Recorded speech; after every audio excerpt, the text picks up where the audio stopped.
Vėl susitikom. Šį kartą gaminsiu kapotinės dešras ir rūkinsiu šaltų rūkimų. Kai matote, dabar pradėjęs procesą, pjausiausi mėsą smulkiais gabaliukais, naudoju tik kiaulieną ir šiek tiek riebaliukų. Gal iš tikrųjų šį kartą nėra tokia riebi kiauliena, bet manyčiau gausis gan neblogai. Aišku, matysiu, jeigu bus per kūdai, dadėsiu dar truputį lašinuko. Dabar kol kas pjausiuosi ir susipjausęs smulkiais gabaliukais, prieskoniuosiu ir paliksiu kokiai porai valandų būti, susistovėti su prieskoniais ir panašiai. Ir paskui kimšiu.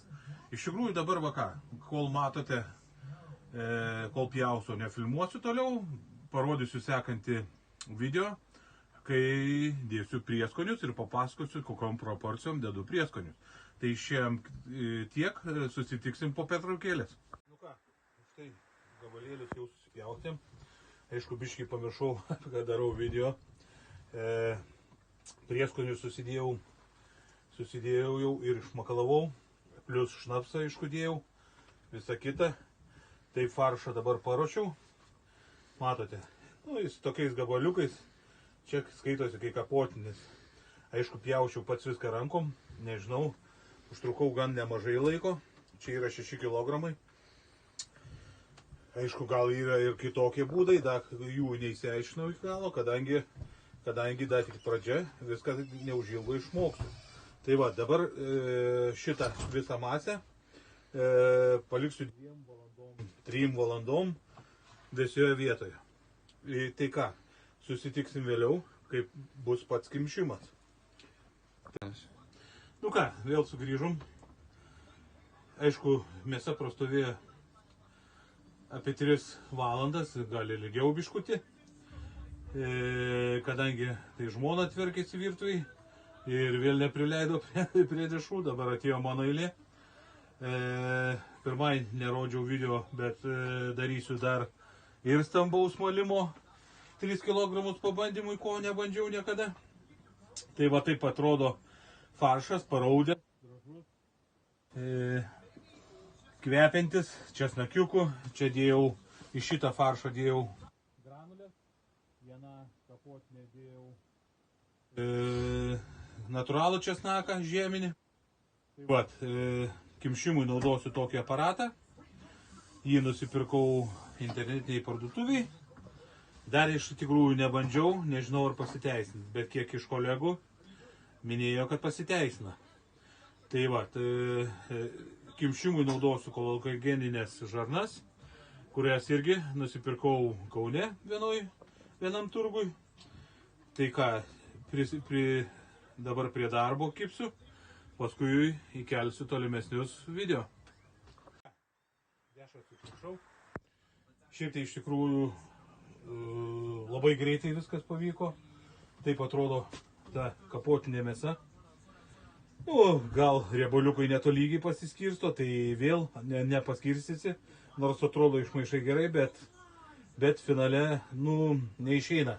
Taip, kad būtų tolygiai. Vienų raudoniau, kitur balčiau, bet yra kaip yra. Čia yra, taip, 6,3 kg mėsos, tai galima sakyti, viena dešra gaunasi apie 800 g.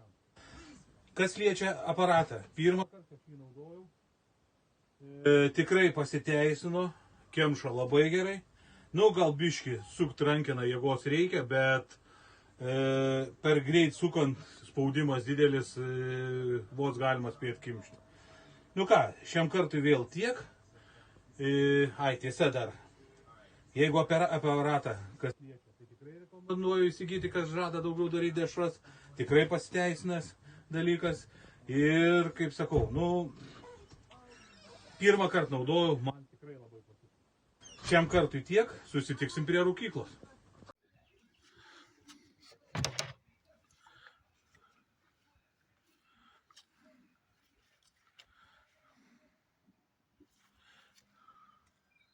Kodėl nepradėjai?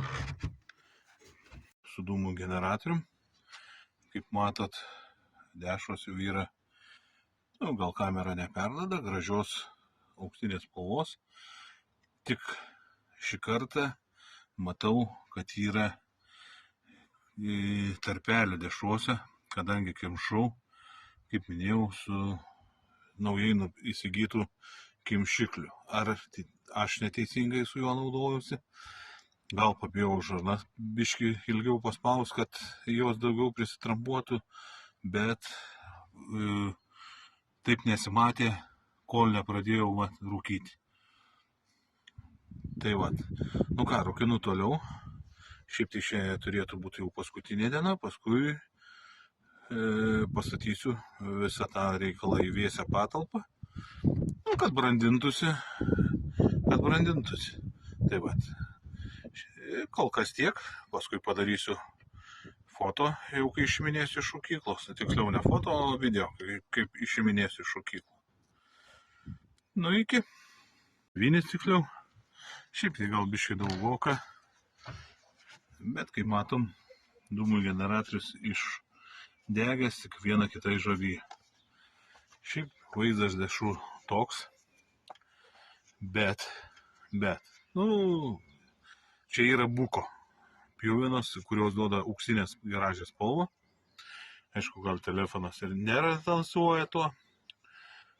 Dabar tokia procedūra. Aš jas pakabinsiu vėsiai name, kurį statau dar. Tai ten maždaug apie 6 laipsniai, 8 laipsniai šilumos viduj, nes dar nėra apšildytas.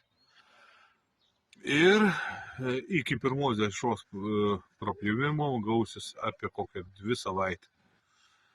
Šiaip po 2 savaičių, jeigu parneštume į kambarį ir pakabintume bent parai kambario temperatūroje, jinai gautų gražią rudą spalvą ir laisvai gali dėti šaldytuvą. Ir ką, jeigu bandysite, skanaus. Iš tikrųjų, linkiu visiems sėkmės, bandykit ir nesustokit, kas norit skanios naminės dešros. Tai šiam kartui tiek, iki kitų susitikimų.